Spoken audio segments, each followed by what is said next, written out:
Good evening. Welcome to Wednesday's class on experiencing the Buddha's teaching. I'm currently on the module of calm abiding and special insight. This is the last module in this whole series, where I sort of have gone through the different topics presented in Buddhism, following. Good evening, great. Following this particular presentation, which is called Stages of the Path to Enlightenment, or Lam Rim in Tibetan. So this is a particularly popular and famous way of presenting the different aspects of the Buddha's teaching in a very systematic way, also logical way, that is popular in Tibetan Buddhism. So I've over a whole series of different modules, look at different parts of the teaching on the. So as the name implies, these are like almost laying out the different stages we go through on our way to accomplishing the state of enlightenment of the Buddha. And we have now arrived at looking at the two very important qualities or abilities that we cultivate, calm abiding and special insights. In a different context, we can also call this the paramita of concentration and the paramita of wisdom. The word paramita, which is commonly 6 paramitas. Yeah, paramitas means the qualities that can take us from where we are here and now in this so-called this shore of conflict, of struggle, of suffering and confusion, to the other shore, where which is characterized by peace, happiness, wisdom, compassion. So the paramitas are the means, that ferry us across, not just us, but also allow us to equip ourselves to be of benefit to others as well. So out of the 6 paramitas in the previous module, we look at paramita of generosity, ethical discipline, of patience, and of joyous effort. And the last 2 of the 6 will be concentration and wisdom. And in terms of concentration, commonly is presented by the name calm abiding or shamatha in Sanskrit. So calm abiding, as the term, refer to a very specific level of concentration. Or I usually don't use the word concentration because I feel that it has certain connotations in our modern world, which is maybe not so suitable. Concentration has a kind of connotation of narrowing down of our attention, and often involve a lot of effort or tension. You may, it's not unlike I might hear people say, "Oh, I concentrate so hard at work today. Now at the end of the day, I'm wasted." So that is a very common notion or connotation of concentration. It takes a lot of hard work, a lot of tension. You pump in a lot of energy, and then at the end of the day, after you are concentrated, you're completely wasted. You're exhausted. You're tired. But actually, what we are referring to here, the paramita, is actually a different state, something quite different. Sometimes I call it meditative absorption. It does involve absorption of our attention onto whatever it is we are meditating or focusing on. But it's the quality of that attention and what accompanies it is very different. In fact, it is the opposite. It doesn't involve any tension. It doesn't actually involve much effort. It felt completely effortless. Effortless, free of tension, definitely not free of all those tightening and contractions. Without that, there is no wastage of energy. In fact, there is a conservation of energy. It's as if your whole system is functioning more optimally, so there's less wastage. In fact, sometimes people find that they have way too much energy. It's like awaken, or they tap into a source of energy that seems to fuel them while they are meditation, also outside of meditation. To that extent that sometimes if you do it too late in the night, you might not be able to sleep because they feel that they have awakened so much energy. They're just wide awake and so clear, the mind is so clear and bright and yet at the same time not full of all these distracting thoughts, and they can't sleep. I mean, this is just a side effect. Normally it wouldn't happen like this. Yeah. So it has a very different connotation, and therefore I tend to prefer to describe it as meditative absorption, just to steer away from the more common association with the word concentration.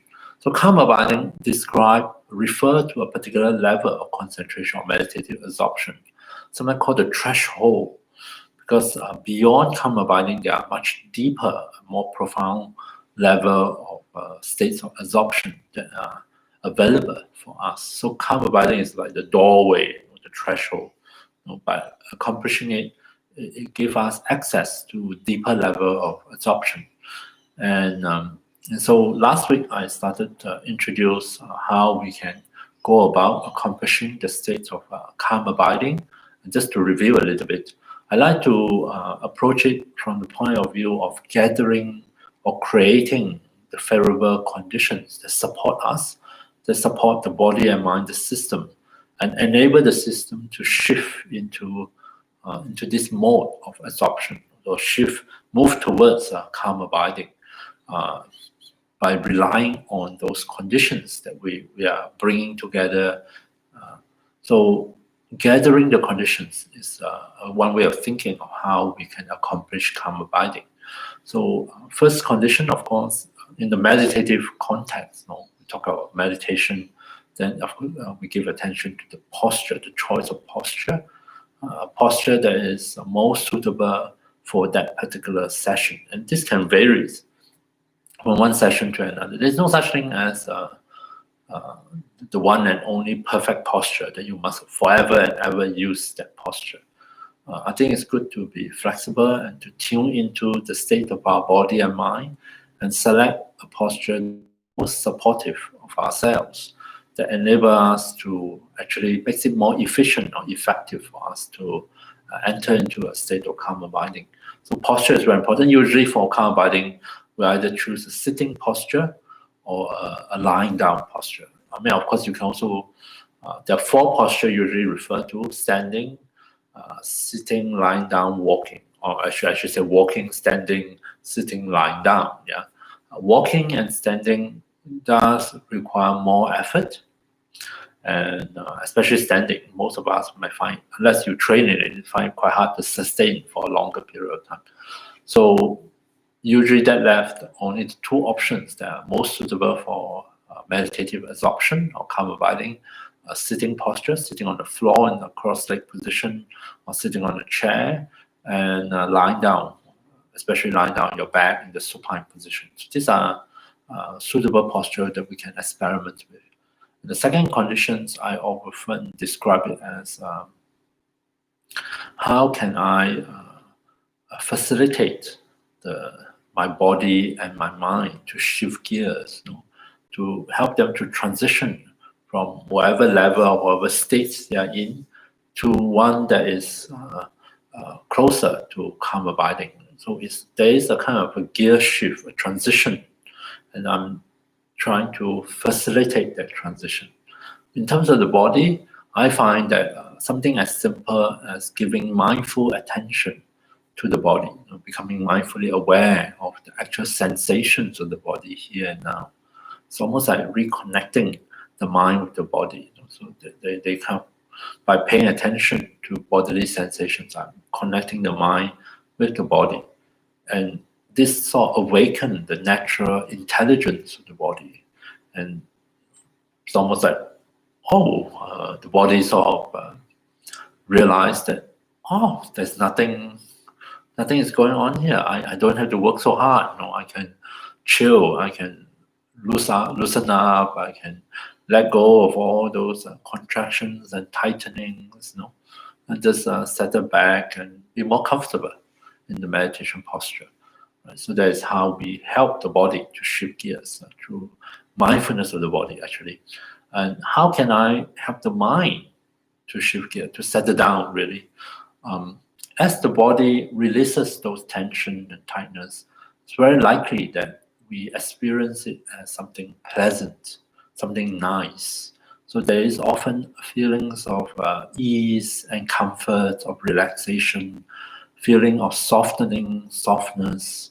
So all these pleasant feelings, if we pay mindful attention to them, if we welcome them into our awareness and allow ourselves to appreciate them, to enjoy them while they're here, they don't last very long, but nonetheless, when we do notice them and we appreciate them, that goes a long way to reassure the mind that everything is all right.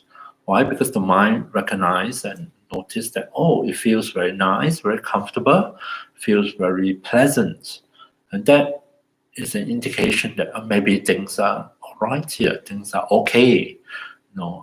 There's no great danger, no great source of distress. And so the mind, with given times, also starts to calm down. So mindfulness of body and mindfulness of feeling, in particular, pleasant feelings that come out of the meditation, goes a long way to settle body and mind, to help body and mind to release, to let go of unnecessary physical reaction, physical reactivity, and mental reactivity. So that's what I touched on last week.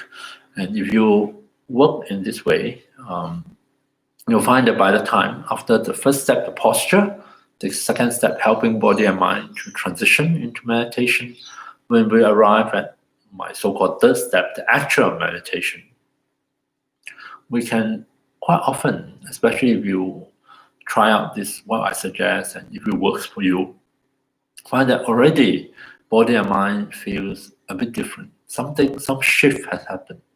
You feel that you are more settled. You really feel that, you may not think like this actually, usually, but if you look back after the meditation, you can maybe sense that already by the time we arrive at the third step, the actual meditation proper, something feels different within the system. Almost the system has already shifted towards calm abiding. Not quite calm abiding, but on the way there. And so what are we going to do at the third step during the bulk of the actual meditation? What would be the conditions we need to create here to really facilitate our transition into a state of calm abiding? There's a few things that might be good to consider here. So bring mindful attention to the body, to the feelings, in particular the pleasant feelings. At the actual meditation here, even without us doing anything, we naturally become mindfully aware of the state of our mind. Because as we calm the body of all its physical reactivity, as we start to calm and free the mind from all the mental reactivities, usually in the form of thoughts, or agitated thoughts, or restlessness, as all those subside, we almost automatically become aware of the mind itself. We become more aware of what is impacting or influencing the functioning of the mind. As we arrive at the third step, we will start to notice, maybe my mind today feels very sluggish, lack of energy, very drowsy, sleepy. Not hard to notice it after a while. And you can also notice the mind seems very still full of energy. Sometimes a kind of agitated energy, still quite a bit of thoughts, thinking about this, thinking about that, still quite caught up in certain things that's going on in your life, thinking about it, revisiting it, or extrapolating from it, planning, and so on. So we really notice this kind of mental activities, the presence or absence of them, what is influencing and impacting the functioning of the mind. And so in this third step, what we need to do is to learn to help the mind to come back into balance. It's almost like on certain occasions, the mind has too much agitated energy, some bzzz, or the mind has too little energy, very sluggish, very dull, very dim, very slow, very sort of dull, drowsy state, lethargic state. And of course, eventually, if we get stronger, we may fall asleep. So then the third step, first part of it is to be aware of what is influencing the mind and how can I help the mind to come back to a more balanced state. Not a perfect balance, but sort of readjust a little bit. Too little energy, how can I arouse some more energy? Come back to alertness, to wakefulness. Too much energy, too restless, too agitated, too kind of buzz. How can I calm it down a bit? Discharge some of those energy, discharge some of those energetic kind of processes. So calm it down a little bit. And this can preoccupy us for a while. It takes a while for us to notice and learn about the state of the mind and what sort of conditions I can bring in to help that adjustment. So, for example, I tend to use the breath as a support of meditation and object meditation. The breath has built in with it the mechanism to facilitate this balancing. For example, if the mind is very agitated, or the whole system is very agitated, then I tend to focus more on the out breath, breathing out. I sometimes even remind myself with the word release. So with each out breath, I simply say the word release. All I'm doing is just reminding myself, my system, my body, my mind, maybe my brain, I don't know, my nervous system. Hey, you can release. You don't have to follow that thought. You don't have to get involved in that planning, that worrying, that being upset, been angry. Now is the time where you can just put it aside for the time being. You can discharge it and release it. And if I'm patient with myself, with my own mind, and without trying to meddle directly with it, I'm just again and again on the out breath, just repeat the word release. I find that for myself, it does help.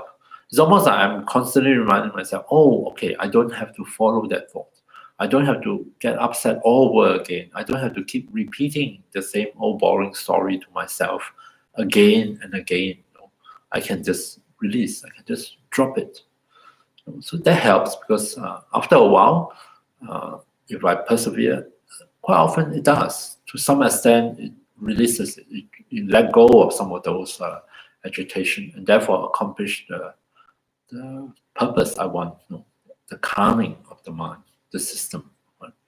Alternatively, on occasions where I find there is a lack of energy, there is low in energy, the mind feels very sluggish, very dull, very lethargic.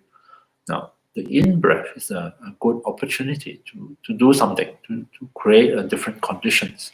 Breathing in, I can remind myself, not necessarily in words, but just sort of remind myself, this is taking in oxygen, fresh air. Oxygen that oxygenate my blood, that been transported to all the cells in the body. Oxygen that help us to release the energy, sustain our life, keep us active, allow us to grow or to repair any damages and just sustain life in general. So oxygen is taken in on the in-breath to energize the system. And it does to some extent, even especially if you take a deep breath and let in the fresh air. So likewise, similarly, emphasizing the in-breath can have a kind of effect, especially the connotation of the in-breath. Not only am I taking in oxygen, I'm taking something that is life-giving, life-sustaining, energizing, has the effect of help to rebalance, help to uplift the mind, increase the energy. Right? So this is what I mean by during the actual meditation, when we become naturally more aware of the mind, the state of the mind, what might be influencing or impacting the functioning of the mind in meditation, then we accomplish this balancing act, trying to bring the mind back to balance. Okay, and what I do want to emphasize today is beyond fine-tuning the balance, become really good at it, and really helping to help the mind to let go of those imbalances, which is often due to certain habitual reactions, like to put aside those habitual reactions and come back to balance as much as possible. What then will be the key when the mind is more balanced, not perfectly balanced, but not so kind of haywire, what would be the key conditions we can provide to our system that really facilitate this transition into a state of calm abiding? And in the Buddhist teaching, in the scriptures, the sutras, quite often the Buddha emphasized that a happy mind is a concentrated mind. And in the presentation of different steps of cultivating mindfulness of breathing, there's a teaching of 16 steps. After mindfulness of the mind, becoming aware of the state of the mind, there's a step where the Buddha suggests we gladdening the mind. Gladdening means make the mind glad, happy. It's a kind of almost give the connotation of helping the mind to be uplifted. And this gladdening of the mind is a very important condition. That when we notice that the mind is now in a more balanced state, then we can look at how can we provide these additional conditions. And then what will happen?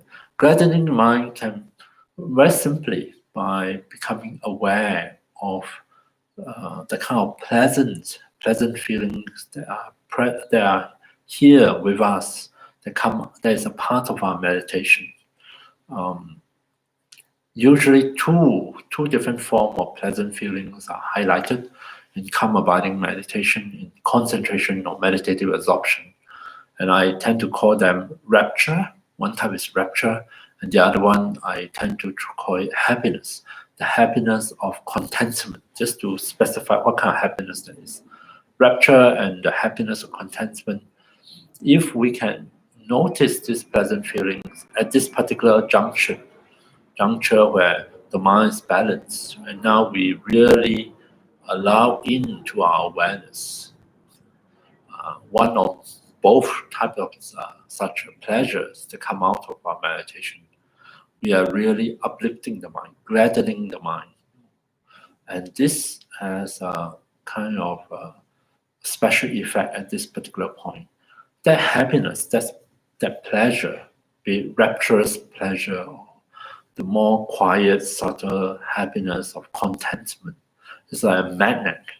Right at this point, when the mind becomes relatively more balanced, and you bring that on, it starts to attract back all the remaining scattered energy of attention. Maybe we're still umming and ahhing here and there, and all those starts to come back. Why? Because, hey, something nice is happening right in the midst of my meditation. Forget about all the other problems, forget about this, forget about that. Something really good and nice is happening right here. And you'll find that all those scattered, fragmented energy of attentions is been attracted back. They're gathering back, almost as if we are accomplishing the last phase of unifying all the energy and the function of our mind. And we accomplish that with the conditions, in this case, of those pleasant feelings. And as they come back together, they harmonize together, the mind becomes more composed. So that's after gladdening the mind, is composing the mind, healing all the fragmentation, putting aside all the conflict and all the different tendency of the mind that are not in harmony with another. All those subside, almost as if everything come back together and they start to fit together nicely, working harmoniously with one another. And so the stage is set. And when we finally accomplish this, when it all sort of fit back together nicely, we experience it as a shift to the next level into calm abiding.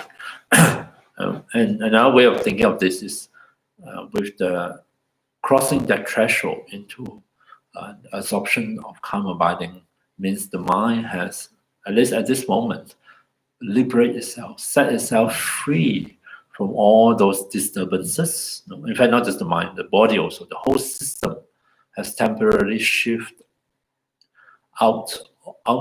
shift into calm abiding. and therefore free itself from all the dysfunctions and all the disturbances that might have been plaguing and affecting our body and mind for so long. So that is left behind when we accomplish calm abiding. So this long explanation is to emphasize beyond mindfulness of body and mindfulness of pleasant feeling at the beginning, which is to get us into the meditative state, to go further beyond. We create a condition, mindfulness of the mind, and in particular trying to really help the mind to come back to balance, balance and let go of any imbalances in the energy of our attention, not too much, not too little, come back to roughly kind of a state of balance, which usually people experience it as you're not sleepy, not drowsy, you are, there is a kind of a sense of wakefulness. You're awake, you're alert, you're present, and yet at the same time, you are not kind of busy thinking and planning, you're not agitated. So some people describe this as being awake, but it seems very quiet inside. You are awake, you are aware, you are present, but there's not so much of this chattering and thinking and going here and there, thinking about this, thinking about that. None of those activity. So it seems, relatively speaking, as if a huge part of those activity has ceased, and the inner experience feels very quiet, very silent. Since it's not perfect, occasionally there's still thoughts and still images, but those does not disturb the fundamental sense of silence and peace. And the mind is not at all sluggish or dull. It's actually very bright and very clear and very alert. So that is the point where we can really bring on this gladdening of the mind, bring on and really invite into the mindful awareness, alongside whatever you're meditating on. Really bring on the experience of rapture. Rapture is a very energetic kind of sensations in the body, a lot of buzzing, and can be very superficial on the surface or can be deeper in the body, can come across as a wave-like movement of sensations, or can come across as a feeling of lightness, buoyancy. And here at this part, we are really trying as to gladden the body and mind, is to allow that pleasant feelings, to spread through all parts of our system, of our body, of our mind. Not just isolated at one part, but to really encourage it to spread through our entire system. Then and only then does it have the power to really attract back and harmonize all the remaining energy of attention or the other functions of the mind. You have the mind to become more composed and eventually to shift into a state of calm abiding. Okay, so enough of my explanation. So let's just do a meditation and give it a try out some of these ideas. I think maybe good to, in this meditation, to highlight the importance of the important role of pleasures, how important it is through our calm abiding meditation. Now, these pleasures are very specific. These are not pleasures that come from other sources. Like, for example, I enjoy reading. So this is not referring to the pleasure of reading. This is not referring to the pleasure of playing computer games or the pleasure of engaging in different kind of adventure or sports and so on. So those are other types of pleasant experience. Here, the pleasure refer to the pleasant feelings that come out of our meditation. There is a part of our meditative experiences. Yeah. And so there is the rapturous sensations, which tends to be very energetic, almost like electricity, buzzing, tingling, or feeling very light, almost weightless, the kind of sensations. And all the happiness of contentment, which is a much subtler kind of feeling of pleasure. Almost feel so at peace and at ease that you are quite contented to just be here, just noticing what is happening. And you feel quite contented to do nothing at all. It doesn't disturb you to just be here and not have to work very hard or do anything or achieve anything. You're just very content to just be present here and now. So it's a much subtler kind of pleasure. So I want to highlight this and invite you in this meditation. If you do notice any kind of pleasant feelings that come out as a result of your meditation, that is a part of your meditation, to get into the habit of inviting it into your attention, into your awareness, and allow yourself to notice it, to acknowledge it, and even to enjoy those pleasures of meditation while they last. They may not last at least at the beginning for quite a while in our meditative practice. They are pleasant feelings. It's just that they don't linger around for very long. They can arise and they fade away quite quickly, but that's not a problem. We just get into the habit of welcoming them in and just allow ourselves to notice them and enjoy them while they're here. Let them go when they fade away and just continue with the meditation. So much so that later on, when we become more proficient, as I have just described, we might really find that such pleasures can subsequently be the key to unlock the door and allow us to go beyond the threshold and arrive at the state of calm abiding or even deeper states of absorptions. So I'm going to guide a meditation, so do join me and let's try out some of these ideas that I've touched on so far. So take a few moments and see if you can find a suitable posture for the body to meditate in. Choose a posture that, most importantly, support the body without introducing unnecessary pain or discomfort, which is an important point. Pain and discomfort is particularly disruptive of calm abiding meditation. So feel free to sit on a chair, sit on the floor, lie down on your back, whichever posture works for you. So I'm just going to ring this bell to signal the start of the meditation.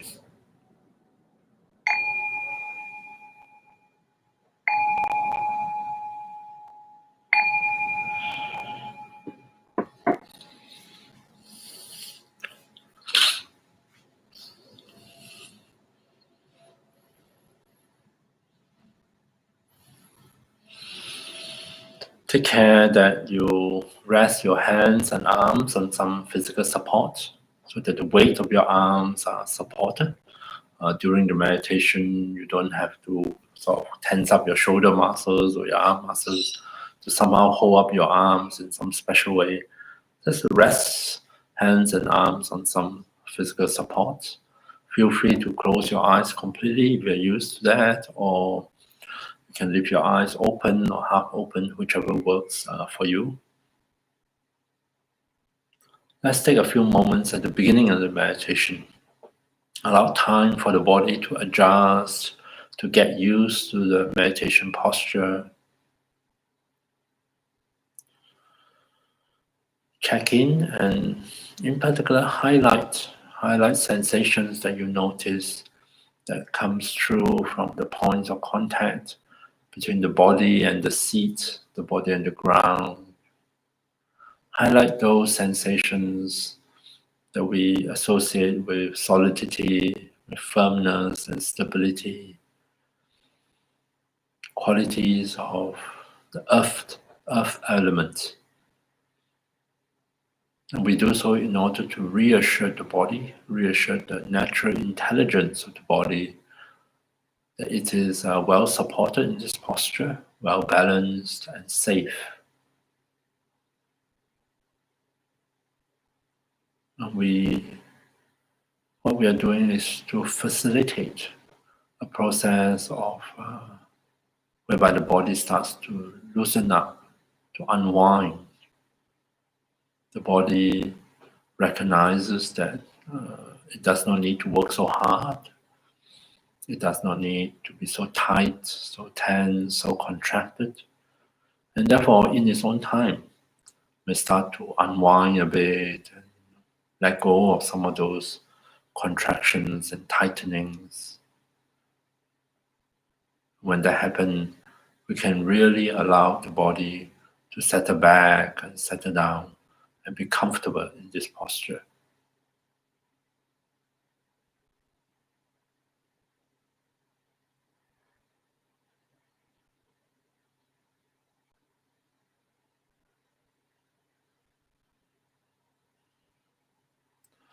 So that's the first step, what I call acquiring a seat for our body in meditation. It's one of the conditions that is helpful for developing calm abiding. The second step is to really take our time to facilitate body and mind to transition into meditation.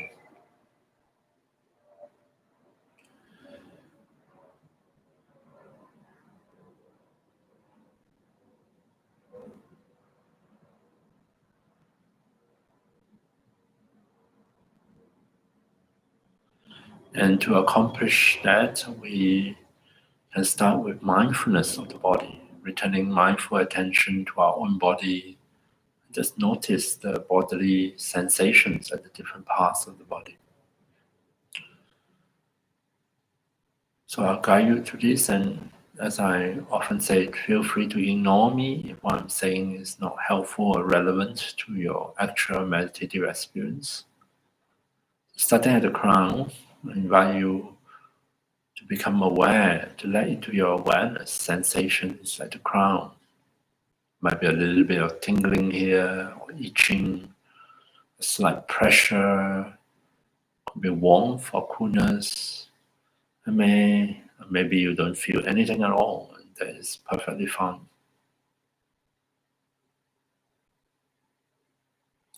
Moving downwards, be aware of sensations at the face. Check in to see if we have unconsciously tightened any of the facial muscles in an unnecessary way. Tensing up the muscles of the forehead, those around the eyes, the muscles at the jaw. If possible, with mindful attention, see if we can gently relax the facial muscles to let into awareness a different kind of feeling, a feeling of softness at the face, a sense of easing up, unwinding, loosening up. And the face feels so much more relaxed and comfortable.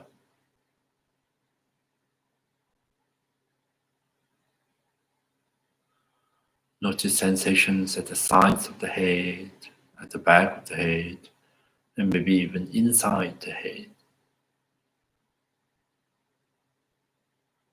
Without much effort, don't need to strain, don't need to struggle. Simply invite into the space of your awareness the different kinds of bodily sensations. How about sensations at the throat, at the neck, as well as the shoulders? Check in to see how these different parts of your body are feeling today.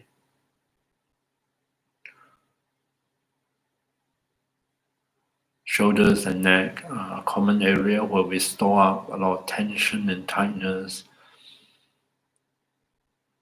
So if we do notice those tension and those sensation of discomfort or pain, see if we can just acknowledge them, acknowledge their presence without the need to struggle against them. Just let them be for the moment. Beyond the shoulders, we invite the sensations in both arms to come into awareness as we try to awaken the sensations in both arms and both hands. Notice sensations at the upper arms, sensations at the skin level, in the muscles, at the joints. How about allowing the subtle sensations at both elbows to come into our awareness? How about those at the forearms and the sensations in both hands? The palm of the hands, the back of the hands, and the sensations in the fingers all the way to the fingertips.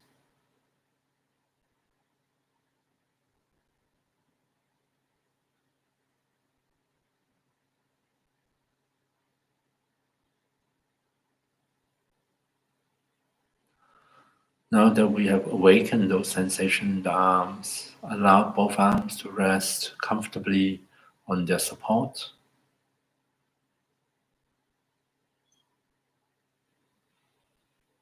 Coming back to mindfulness of the body, of bodily sensations, allow sensations from the chest to come into awareness. Maybe we are aware of the breath sensations here, or the beating of our own heart.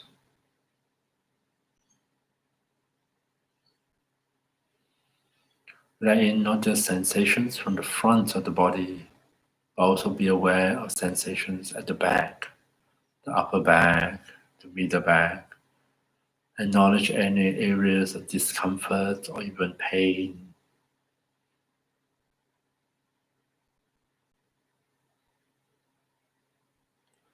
Also, not to forget to welcome in any pleasant feelings, any feelings of relaxation, of ease.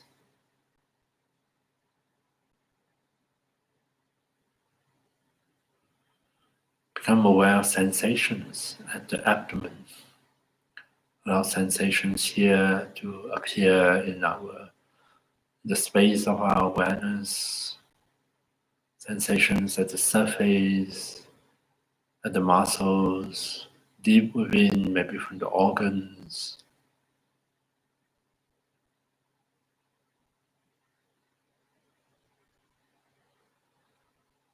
Become mindfully aware of sensations from the pelvic region. The weight of the pelvis resting on the seat. Sensations in all the different powerful muscles here, the various organs here.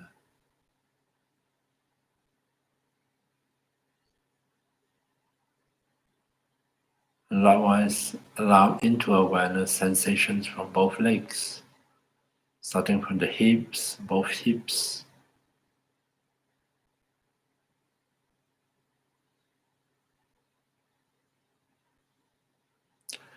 Continue down the upper legs to the knees.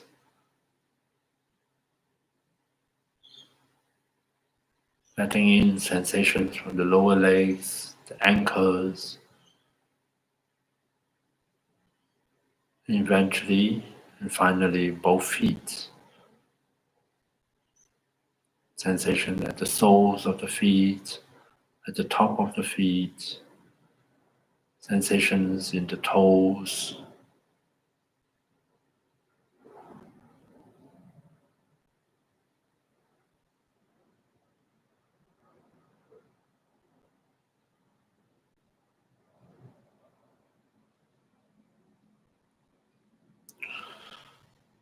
Coming back here now to mindfulness of the body, bodily sensations. Make these the support of our meditation. Invite our attention to come back here and now. Now that we have traveled from crown all the way to feet, see if we can allow the body to settle in, to continue its own process of unwinding, loosening up, releasing.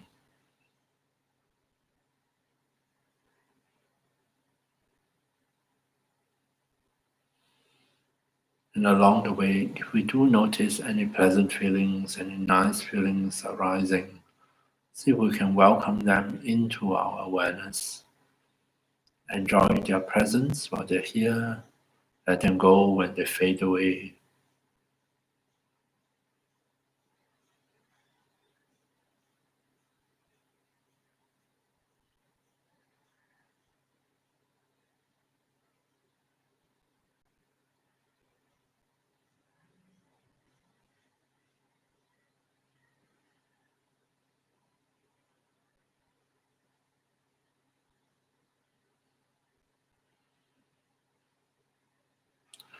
We rest our body in this posture, allow the body to continue to settle back and settle down and be more and more comfortable in the posture, releasing more and more of those unnecessary tensions and tightenings. We rest our mind here and now with the body, with bodily sensations, with breath sensations, if you so choose.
Settling back into meditation, see if we can become aware of the state of the mind. Be mindful of the mind itself. Notice what factors might be present influencing the functioning of our own mind. Does our mind feel a bit dark, dim, slow, sluggish, drowsy, dull? Does the mind feel or come across as agitated, full of energy, lots of thoughts?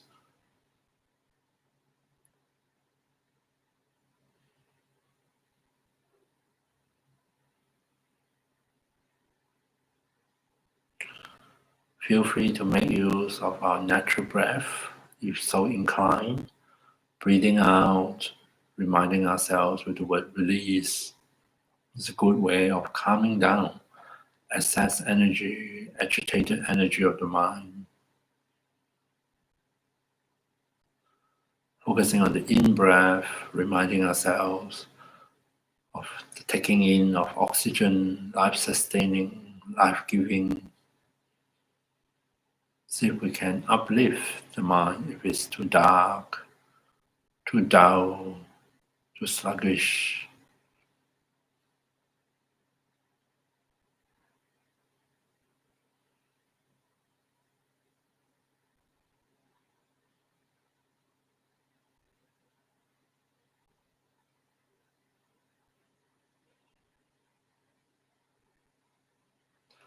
With the help of the breath, with the help of this particular method, focusing on the in-breath, the out-breath, or any other ways, any other methods we may know of, see if we can help the mind to come back into balance and allow the mind to abide in this more balanced mode of functioning.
And on occasions when you find the mind is able to come back to balance, to feel more at ease, more at rest in meditation, and that might be an occasion that's helpful to try to gladden the mind, to uplift the system by allowing ourselves to give mindful attention, to come into contact with pleasant feelings, maybe pleasant feelings of rapture or the happiness of contentment.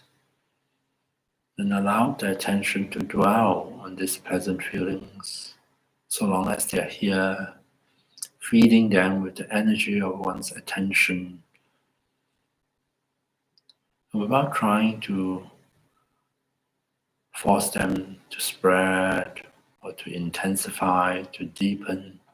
Be patient and simply rest our attention with those pleasant feelings, feeding them with the energy of our attention, and allow them to change, to transform in their own ways.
So that's about 30 minutes of meditation. And personally, I find that if we are able to figure out for ourselves, as we try out the different conditions, figure out how we can make use of this idea of gathering favorable conditions, then it's really not difficult to facilitate the transition of our body and mind, of our system, in the direction towards meditative absorption, towards calm abiding. And the more we familiarize ourselves with those conditions and those methods, the easier it is, and the more effortless we'll find as we continue to meditate.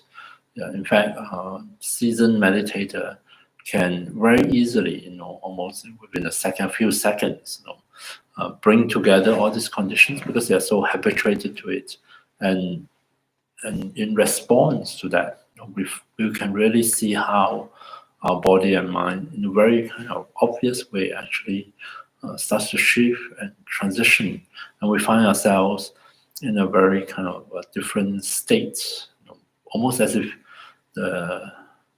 even the way the conscious awareness, the space of the conscious awareness feels very different as we settle deeper into our meditation. The last part of today's kind of presentation, I want to highlight the relationship between calm abiding and what is coming next, special insight, and also to point out the limitation of calm abiding. So quite often when people meditate, especially doing style of meditation like concentration meditation, calm abiding meditation, of course, we notice the benefits of it. The mind calm down, the body shift into a more relaxed state, and especially when we are able to access deeper level of, as the body and mind settle, deeper level of absorption, we notice the mind becomes so much more quiet down, all the disturbances.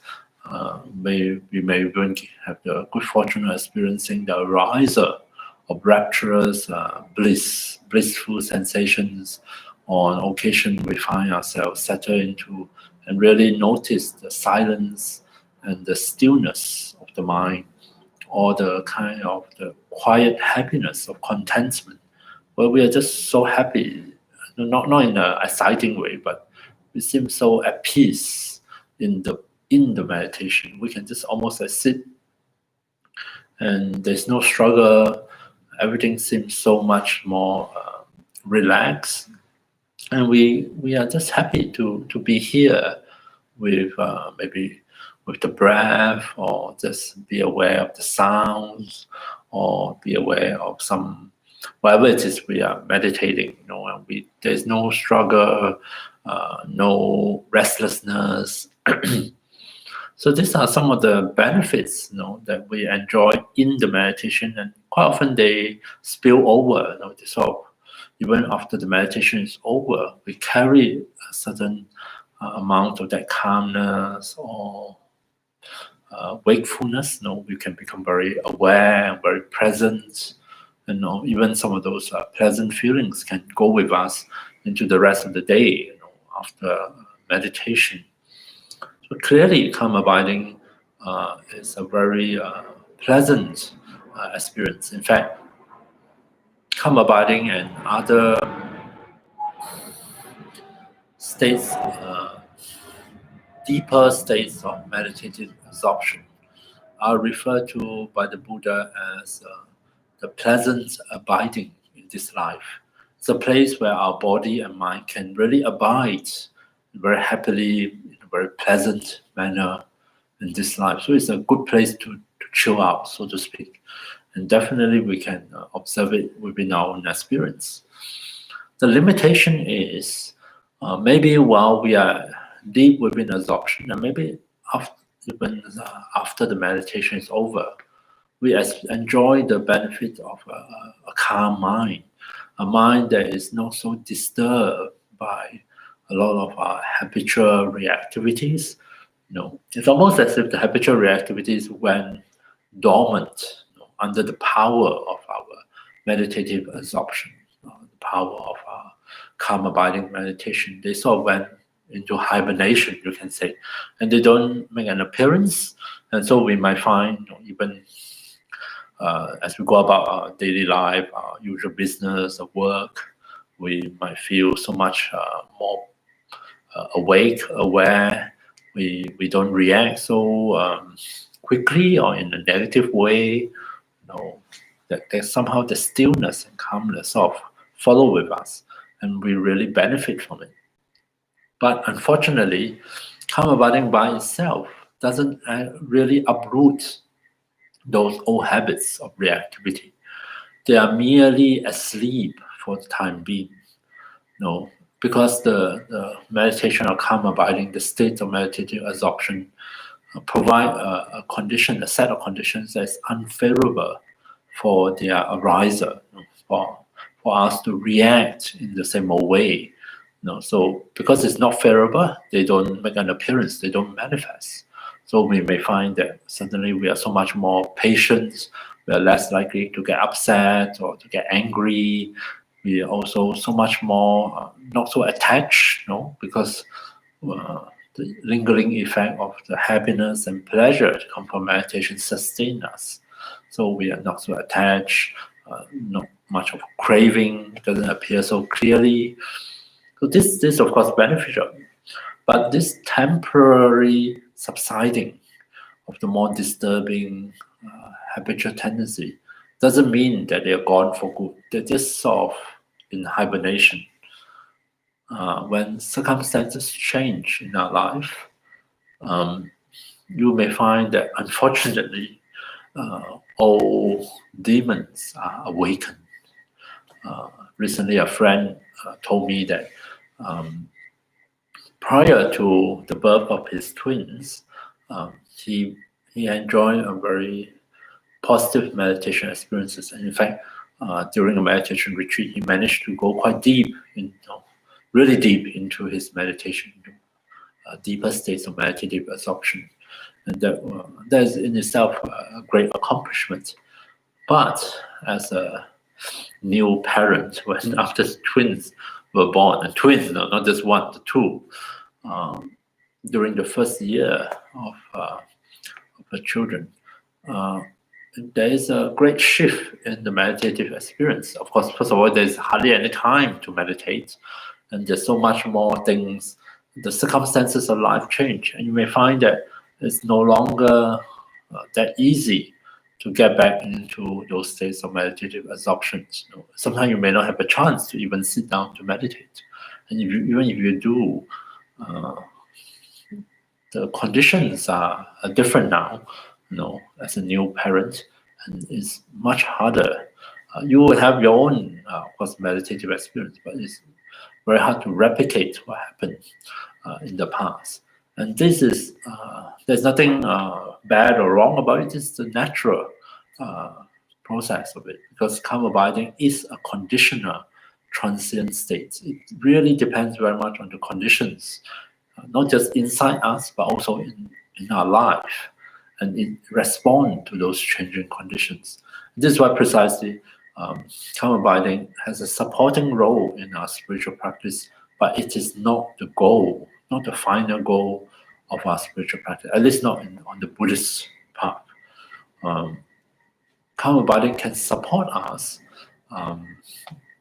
in our search for a kind of a way to really set ourselves free from the old habits, the old conditioning.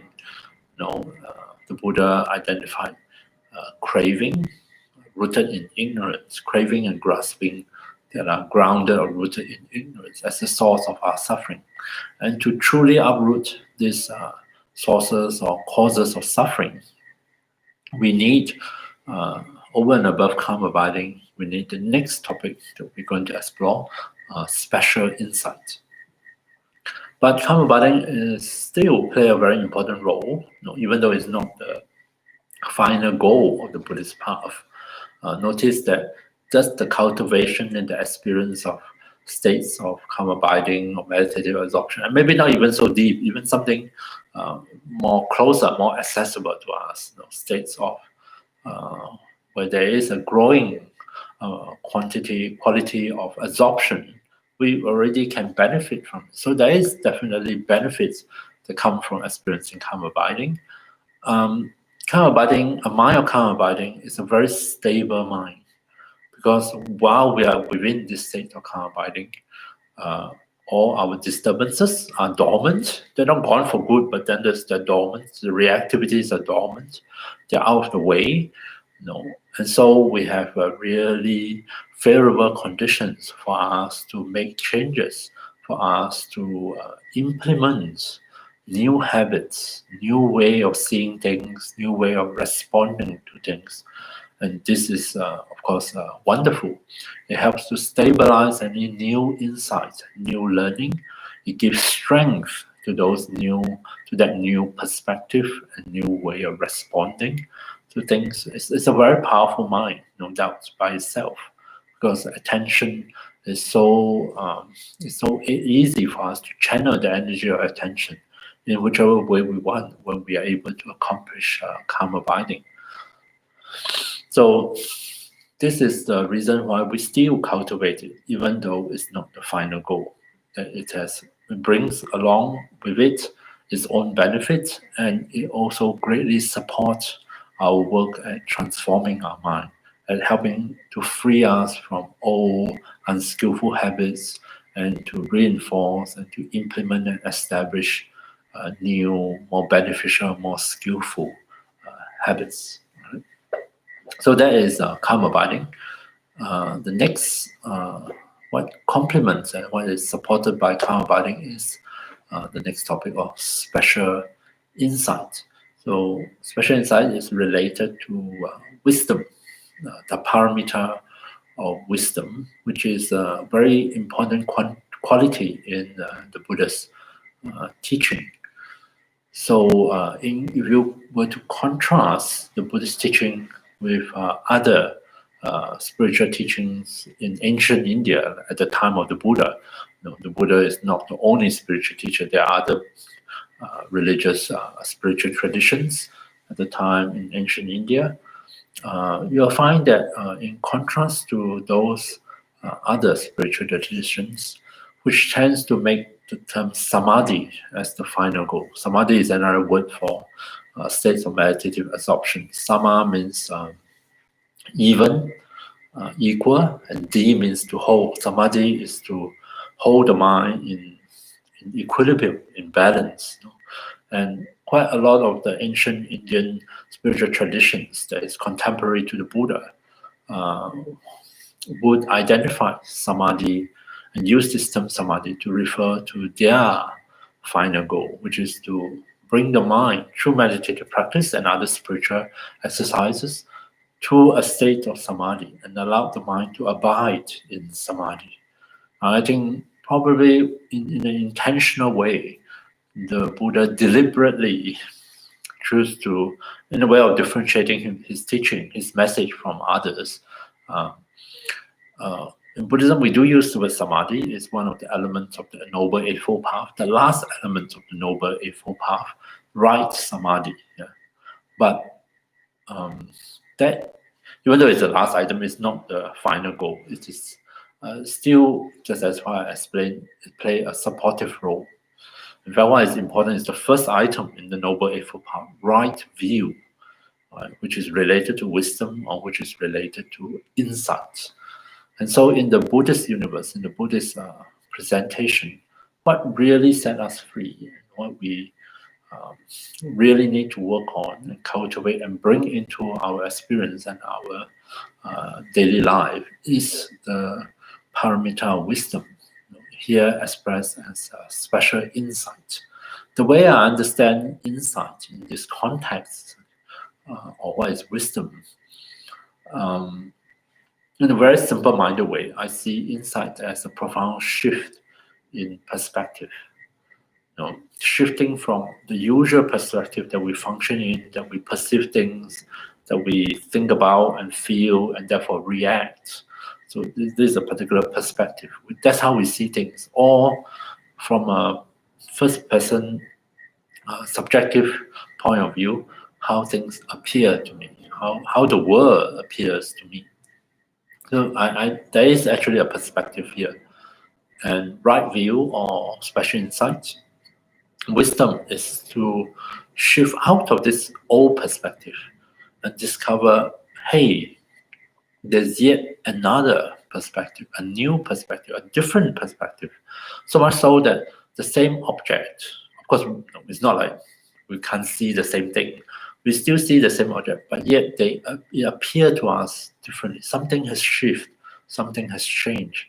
And under the influence of this new perspective, which is under the influence of this insight, this new insight, this special or something called penetrative insight, because the things actually do appear to me differently. I find myself have a different set of response towards it. I actually think differently, and therefore also feel differently, and also behave and react differently under the influence of this new perspective, under the influence of the insight I have gained. And so the word insight is represent this profound shift. This shift may or may not be stable. And quite often, for a lot of us, it is unstable, especially when it happens before we have developed calm abiding. Without a mind of calm abiding, we might find that sometimes due to luck, if you want to say, the conditions coming together, we are at the right place at the right time for the right thing to happen to us, and this shift happens. And this is so common in spiritual circles. And we listen or we read about how people come to or start their search. A lot of people in the past and also in the present experience such spontaneous shift. And of course, they will describe it very differently. I'm not saying all of the shifts are necessary insight, but definitely a big number of it. If you pay attention, they are quite similar.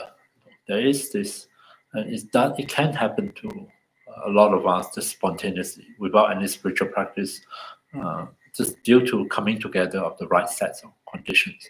But inevitably, if you read on, you'll find that a lot of those experiences, this shift and that new perspective may linger, sometimes very short, just a few minutes, sometimes an hour, sometimes days, sometimes even weeks, maybe.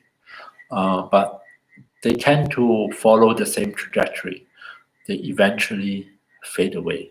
Sometimes quite kind of, in a way, unnoticeable way, we find that we have shifted back to the old perspective. We have lost, so to speak, that discovery. We have lost that insight or that particular special experience.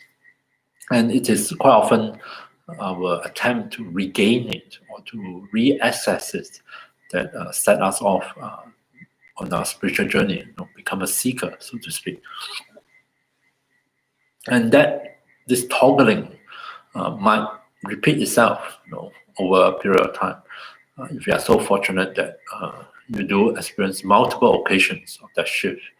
And what is quite often missing, and quite often it would be very helpful to stabilize this new perspective is, of course, calm abiding. If we have cultivated calm abiding, we will find that it does make a difference because it allows us to abide, as the name implies, right? Abide in this new perspective, and therefore become more familiarized with it. And this abiding is free of those disturbances, the dysfunctions that plague our body and mind, all those reactivities that so often, even in our daily life, we find them quite disturbing and quite agitating. And when we are free of it due to the power of calm abiding, then this new perspective, which is supported by calm abiding, is able to be sustained and we are able to function with it. We can familiarize ourselves with it, and therefore help us to really stabilize this new understanding, this new discovery. And we find that over a period of time, especially if you figure out how you can go back into it. If you do lose it, you can go back into it. Then that is the way we proceed. This union of calm abiding and special insight. When we are able to pull it off, where they mutually support one another, we can pull it off, and we discover the means to come back to it again and again. That is what is going to uproot the old habits. The insight provide the means to uproot it, because the insight is directly contradictory to the old habits, the old perspective, the old way of thinking, old beliefs, systems, old kind of old viewpoint that we are hanging on, most probably unconsciously. And the insight is the direct antidote that can uproot it and to help us discover, we were mistaken in the past. The calm abiding provide the power, the stabilizing power, that can ensure that this transformation goes deep and thorough, to the extent that eventually, bit by bit, more and more of those old tendencies, old habits, it's almost like we managed to wear them off. They finally give up and disappear from our life and not coming back again. So in this case, the transformation is stable, it's a lot more long-lasting, and it can be sustained, as opposed to when we either have calm abiding alone, or we experience some kind of spontaneous shift or insight on its own. In either way, those two, we are not able to bring about more lasting change, positive change or transformation. So therefore, this union of calm abiding and special insight is a very key component in the Buddhist presentation for progress along the spiritual path. And progress in the Buddhist sense is this letting go of old habits, to dropping off of old habits.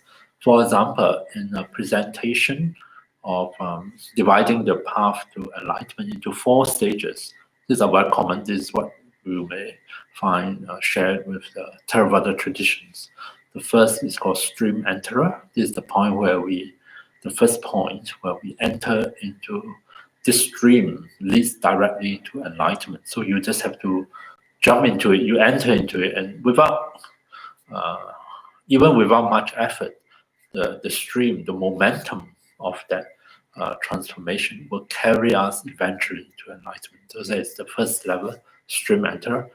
At this first level, which is the first breakthrough, so to speak, the profound shift, the development of insight, supported by calm abiding.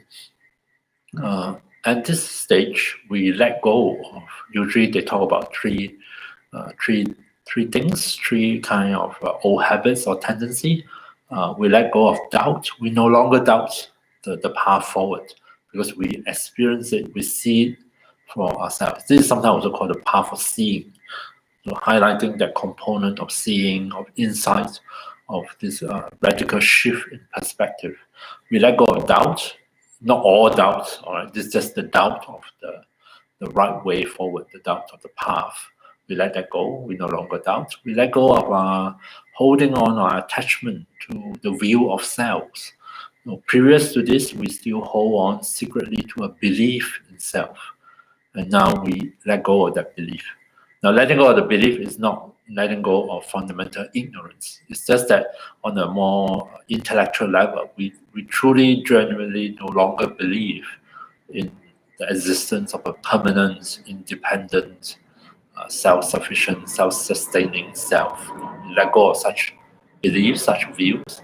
We also let go of the view, this is called the view holding rituals and conduct as supreme. This ritual and conduct doesn't necessarily have to be non-negative, can also be positive. But sometimes we go into this view where we think that just by behaving properly, being a good person, we will get ourselves to enlightenment. And at this stage, we realize that alone, always trying our best to, which is a good thing, to behave ethically, but just only on the level of conduct, without the profound insight and perspective, the conduct itself is not sufficient. Likewise with rituals and rites, which are very important component of our human life, human function, religious or not.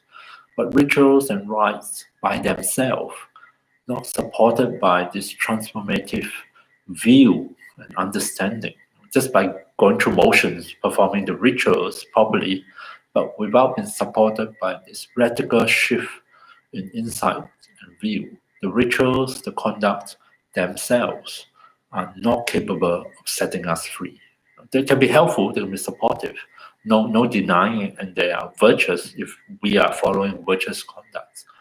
But by themselves, it's very important to emphasize the term by themselves, because they do play a very important supportive role.